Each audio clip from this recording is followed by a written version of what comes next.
Behold, a man clothed in linen with a belt of gold around his waist. His body like a gemstone, his face like the flash of lightning, and his eyes like flaming torches. His limbs gleamed like polished bronze, and when he spoke, it was not the voice of one man, but of a choir. The Deva, Planetar, and Soar. Angels, powerful and almost godlike in their own right, they represent some of the most terrifying creatures in the monster manual for Dungeons & Dragons. But angels are the good guys, and the party aren't going to end up fighting them, right? Well, what if they do find themselves on an angel's bad side and encounter them in battle? Could the party even win? What strategies and tactics might an angel employ in a fight? Let's find out. Ahoy everyone, I'm Nazir North and welcome back to the channel. In this video we are discussing angels in D&D 5th edition and how you, as the Dungeon Master, can use them in your campaigns. To kick us off, let's summarise what the Monster Manual tells us about angels in the lore. They are created by good aligned gods, although their creator god could be anywhere on the alignment spectrum from lawful good to neutral good to chaotic good.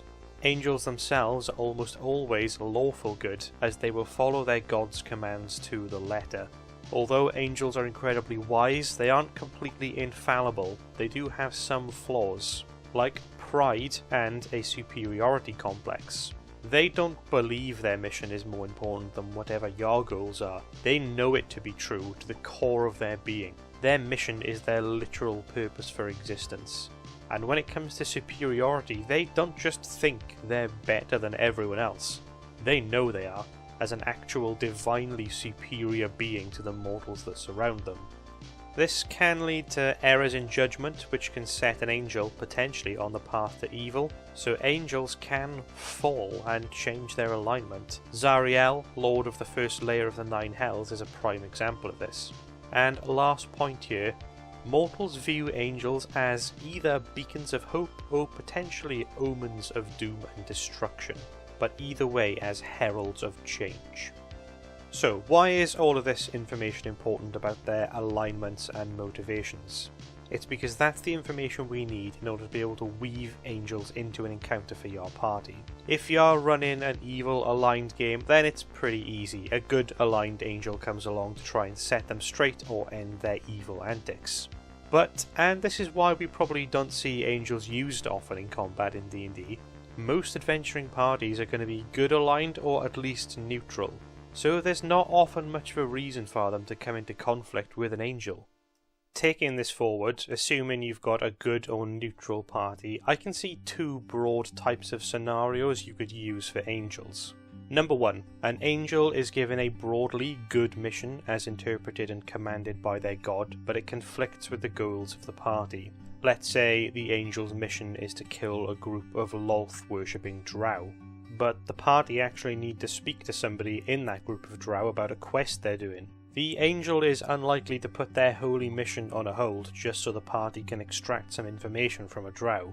The party are then left with a choice: let the angel kill the drow and potentially lose that vital intel, or maybe, if they're brave enough, go toe to toe with the angel to protect the drow, resulting in a combat encounter. Scenario number 2, which is much simpler, is that the party come across a fallen angel. A fallen evil angel could have any number of reasons for wanting to attack and kill an adventuring party. Perhaps they have sunk so deeply into their own superiority complex that they think mortals are weak and should be exterminated. Or perhaps they think that taking down a group of powerful adventurers will help win back the favour of their god. Or maybe they now serve a new master, a devil, or maybe even a demon, who's given them a new mission.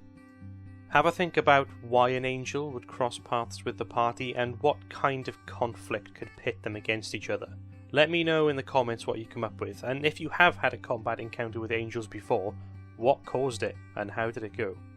Alright, next let's take a look at the 3 stat blocks we have for the different types of angels from the Monster Manual and what distinguishes them from each other. Starting off with the Deva. Thankfully for us, Dungeons & Dragons stick to the more anthropomorphic descriptions of biblical angels because there are some far, far stranger ones describing wheels, rims, spokes and eyes. There's always a lot of eyes. But yeah, in D&D we are just dealing with your basic winged humanoids, who are classified as celestials. So, the Deva is described as a messenger angel or an instigator of hope. They usually travel in some form of disguise to pass as a member of the community that they've been assigned to. To me, the Deva reminds me a little bit of Gandalf in The Lord of the Rings, a powerful Maya, essentially Tolkien's version of angels, bound to a mortal form to help people overcome a great evil. These angels, the Deva, are helpers and are, in my opinion, the ones that are least likely to fall to evil. The word Deva comes from Sanskrit and loosely translates to the exalted one or the excellent one. Deva itself is also the masculine term, so if you had a female, you could call them a Devi. Okay, let's take a look at their stat block. Good armor class of 17 and a fair amount of hit points at 136 on average. They've got a flying speed of 90 feet, which is pretty fast. They're going to be able to outfly most other creatures. Even ancient dragons in 5th edition only get a flying speed of 80 feet.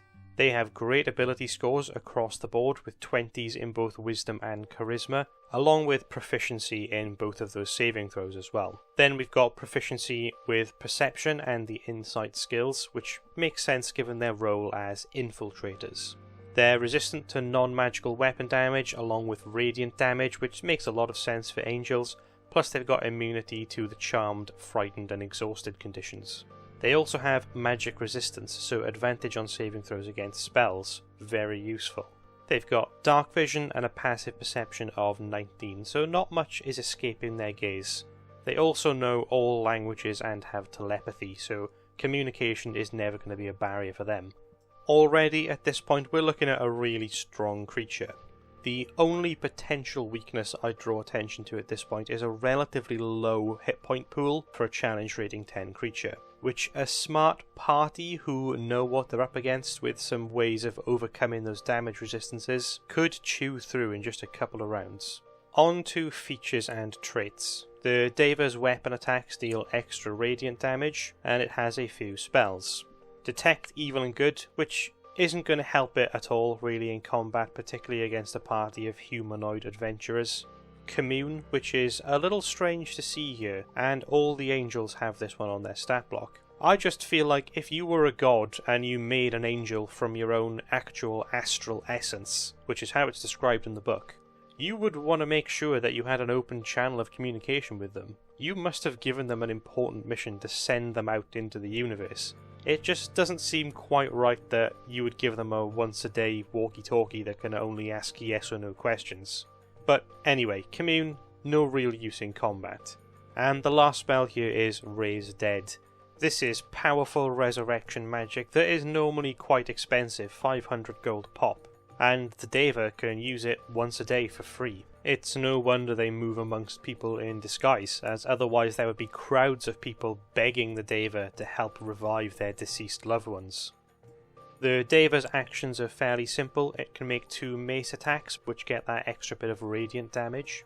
It has a Cure Wounds type healing touch action, and then it also has its Polymorph type action to turn into another form. Although this isn't quite like the Polymorph spell, it doesn't give the Deva any extra hit points. It maintains its own statistics for the most part. The main use I can see for this action in combat is to transform into something tiny like a spider to scurry away and escape, or maybe to turn into a swimming or burrowing animal if they need access to a special movement type.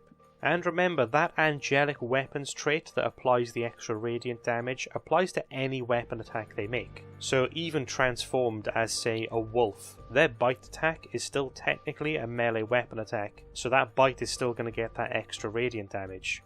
Okay, so stat block done. When might the party run into a Deva? Their first encounter with a Deva will almost certainly be while the Deva is in disguise, maybe as a shopkeeper or even a stray dog. The Deva would watch the party first and observe. They will know all about the party and their abilities long before they have any idea that there's an angel watching them. When the Deva does strike, maybe at an evil member of the party or a member of the party who's carrying an evil artifact with them, they will do it quickly, calmly and precisely at a place and time of the Deva's choosing. The Deva may even strike while the party are asleep.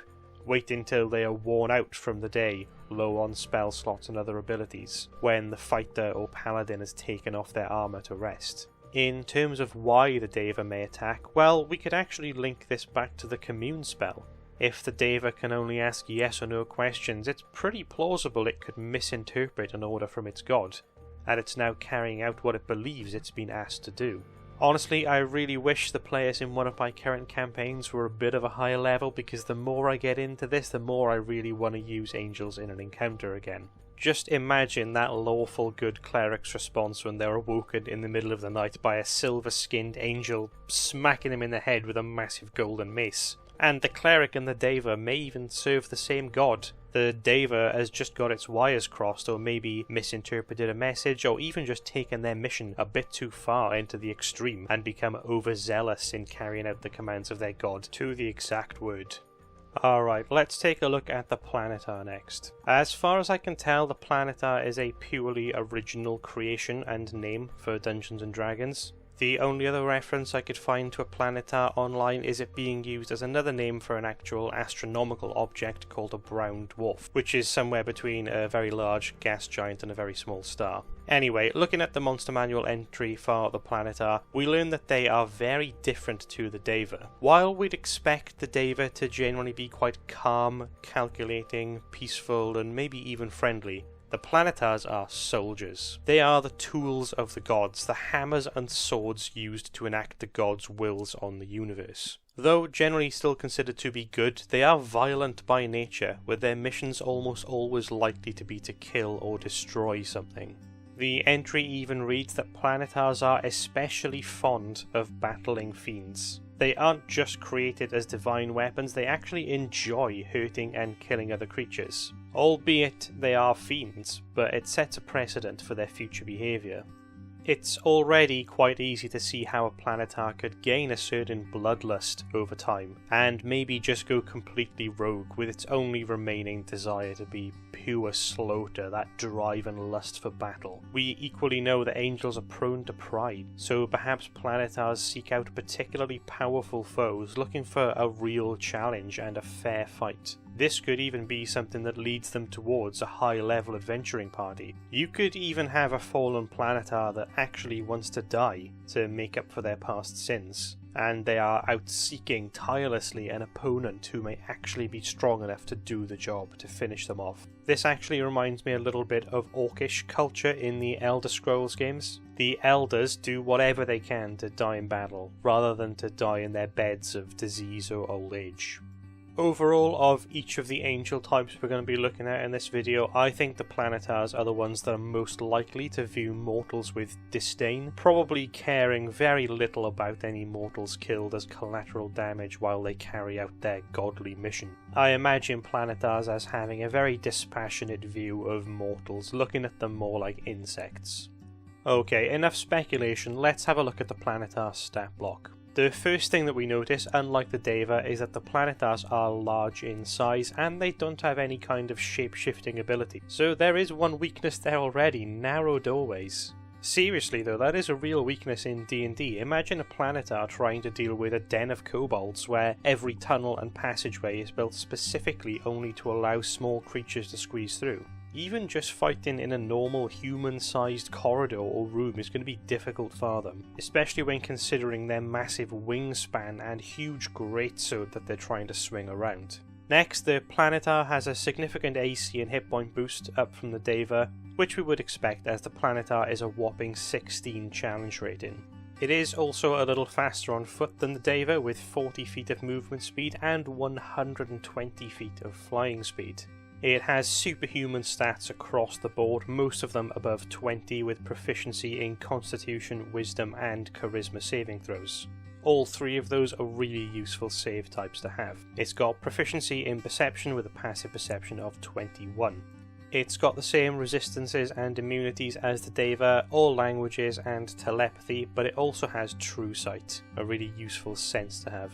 The Planetar, unlike the Deva, has divine awareness, which means it knows when it hears a lie. This is potentially a very powerful ability, although like the Zone of Truth spell, there could be ways to exploit this. For example, a creature who is worried about being called out on a lie could simply remain silent, or they could talk around the subject without saying a direct lie. The Planetar still has magic resistance, along with a few spells of its own. It has all the spells that Deva has, plus at-will invisibility, blade barrier, dispel evil and good, and flame strike. It's also then got control weather and insect plague. Aside from control weather, which doesn't have much combat utility, all of the other options here are pure hard-hitting damage spells. This reflects what the monster manual already told us about the Planetars. They are warriors. They excel at killing other things. For actions, we've got a 2x multi-attack with a greatsword and that healing touch, again with a bit more healing power than the Deva, reflective of the Planetar's higher challenge rating. In summary, a Planetar will mess you up. They have really good defensive and offensive capabilities. Plus, with that at-will invisibility and 120-foot flight speed, it's going to be really tough to gain any kind of advantage over them. However, their weaknesses are, again, that size. A party could plausibly hide inside a narrow cave or other structure to escape the Planetar. And like the Deva, it has a relatively low hit point pool for its challenge rating. Even though it has some damage resistances, the level the party are likely to be at when they fight a Planetar, they're almost certainly going to have some way of overcoming resistance to basic non-magical weapons. So almost every attack the party inflict will deal full damage in reality. And it's not like the Planetar can keep up with this damage by healing themselves. It could burn its action on its turn to use Healing Touch on itself, but that's only about 30 hit points of healing on average. Whereas a party of say 4 level 12 adventurers can dish out way more than 30 damage in one round. It's just not going to be worth it. On a final note on the Planetar, I think their personality is fundamentally different from the Deva, which could impact how they decide to approach the party and how they behave in a fight. The Planetar will attack you from the front. No surprises, you're going to know that they're coming. They may even wait for you to arm yourselves so it's more of a fair fight. In fact, I see them as enjoying that challenge of battle, and over time that can build up that sort of bloodlust and vanity and pride that comes with these kinds of warrior cultures. Think of it this way, any Planetar the party face has won every single fight it's ever had. Against devils, demons, maybe even other angels. It probably has no concept of loss. It doesn't know what it's like to be defeated, and then, almost like an addict, they continue to seek out greater and greater challenges, taking greater and greater risks to chase that thrill that they get from the fight. Alright, last one, let's move on to the Solar. The monster manual tells us that only a couple dozen Solars exist in totality, although that may vary depending on what setting you're playing in, or if you are running a game in a homebrew world. And as a result of the rarity of Solars, they only really seem to get involved in affairs of mortals where there is some kind of massive reality-threatening cosmic event that they need to intervene to stop. Think of it like Nick Fury casually sitting on that pager throughout the events of the first couple of phases of the Marvel films before finally calling in Captain Marvel when Thanos does the snap. The Solars are only going to be called in when you're facing universe-ending crises. So these guys are essentially the last line of defense for the forces of good. They are the right hands of their respective gods. And it seems unlikely that any single god would have more than one Solar in their service at any one time. Let's now take a look at their stats. The Solar takes everything the Deva and the Planetar can do and just cranks it up to 11. Good AC and hit points, incredibly high speed, and glorious ability scores and saves. Even though they're a legendary creature without legendary resistances, they've got a plus 14 to wisdom saves and a plus 17 to charisma saves. Those immense bonuses combined with magic resistance means that they don't really need legendary resistances anyway. In addition to the usual resistances and immunities, the Solar is also immune to necrotic and poison damage along with the poison condition. With true sight to 120 feet and a passive perception of 24, it's not going to be easy to sneak by a Solar. We've still got that extra radiant damage on the weapons, and we've got the built-in lie detector ability again. And in terms of spells, the Solar loses Flame Strike and Insect Plague, but gains Resurrection. In terms of actions, the Solar has a strong Greatsword attack which you can use twice as part of its multi-attack, but it also has 2 signature moves. First, it can make its greatsword fly around the battlefield on its own, a bit like the spiritual weapon spell, using a bonus action to command it. Interestingly, the text specifies that while the flying sword is flying around, it still counts as a held object, so this prevents it from being flung around by spells like Thunderwave or other effects that impact objects that aren't being held or worn. That means it's going to be next to impossible to stop that flying sword without killing the Solar itself. Its other signature action is the Slaying Longbow, which on a hit has a chance to instantly kill creatures with 100 hit points or fewer. Again, it also has that Healing Touch action, and the Solar, unlike the other angels we looked at so far, is a legendary creature, so it has 3 legendary actions. The first is a 120-foot teleport, which gives a big mobility boost to an already very mobile creature. It then has a small area of effect explosion around itself, which does some fire and some radiant damage, and it also has a legendary action to attempt to permanently blind a nearby creature, with the blindness only curable via magic.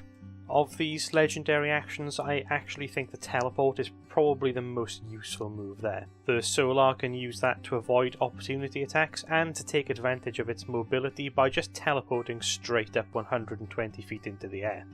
So, given all that we've learned about the Solar, when might a Solar fight an adventuring party? The Solar is definitely a tier 4 high level encounter, maybe even an endgame boss. It's going to be difficult to get the Solar to fail a saving throw or to become stuck or pinned down in combat anyway due to its teleportation and very high flying speed. Additionally, relying on traditional damage from magic weapons or spells and effects that deal elemental damage like fire or lightning is going to be the only real reliable way to take the Solar down. In terms of thematic fit and story, the Fallen Angel, like the example of Zariel, is a classic one to go with here. But as with the other angels, you could also go down the route of conflicting goals and missions or misinterpreted orders. As a final chapter for this video, let's talk briefly about allies. Who might accompany angels on the battlefield? Now, even though I always advise in these kinds of videos not to run boss monsters solo, I actually think thematically angels are very likely to fight on their own. But anyway, let's take a look at the Deva first. Given its role as a messenger and an infiltrator, I think the Deva's allies are most likely going to be other people, humanoids with whom the Deva has aligned themselves, maybe even animals. If they have humanoids fighting alongside them, they could be guards or soldiers, perhaps priests, cultists, or other holy warriors. When it comes to the Planetars, these really are the archetype of that cocky, supernatural warrior, and I think given the chance they would choose to fight alone, maybe even one-to-one if given the opportunity. Other celestial creatures from the monster manual like unicorns and the Pegasus don't really fit here as allies. Planetar is too large to use either of those creatures as a mount, and frankly it would gain no benefit from a mount, as it can already fly incredibly fast. The exception to that scenario of Planetars fighting alone I think would be when they fight alongside one another, where perhaps 2 or even 3 Planetars have been sent together to complete the same mission in cooperation. Although I'd feel very sorry for any adventuring party that had to fight more than one Planetar at a time. I think really the strategy here, if a party came up against this kind of scenario, is to try and pit the Planetars against one another, use that pride to work against them. With the Solar, as they are legendary creatures, there is less of a need for them to have additional monsters on the battlefield for support, and they could hold their own pretty well against an adventuring party even as a solo boss. Although, saying that, they could have a Planetar with them as a sort of squire or even an apprentice, as we know as well from the lore that Planetars may aspire to one day become strong enough to be promoted or ascend to the rank of Solar. There is one potential celestial ally from the monster manual that I've so far left out of this video, and that is the Coatl. The Coatl is a flying feathered serpent inspired by the Aztec god Quetzalcoatl, with Coatl meaning simply serpent in the Nahuatl Aztec language. With shapeshifting and some great support spells like Bless and Sanctuary, the Coatl could be a great pet or companion, maybe acting a little bit like a familiar for any of the 3 angels we've looked at. For the Deva, perhaps their angel themselves and their coatl companion could both be shapeshifted. Imagine the Deva in disguise as a beggar and its coatl companion as a raven on its shoulder. As the coatl is a medium creature and both the Planetar and Solar are large in size, I could also imagine those angels flying into battle with a coatl nested on their shoulder, or even coiled around their arm. I think perhaps coatls are deserving of their own video in the future, but for now I think they could make good thematic allies for angels. I hope this video has convinced you that angels are awesome and underutilized foes in Dungeons & Dragons. And if this video has given you any ideas about how you can use them in your game, drop me a like and share those ideas in the comments. If you want to check out some of the monster breakdowns or maybe see some videos on map making for D&D, you can find some suggestions on the end screen. And if you want to stay up to date on future videos like this, make sure you subscribe to the channel. That's all for this one. Cheers everyone, and I will see you next time.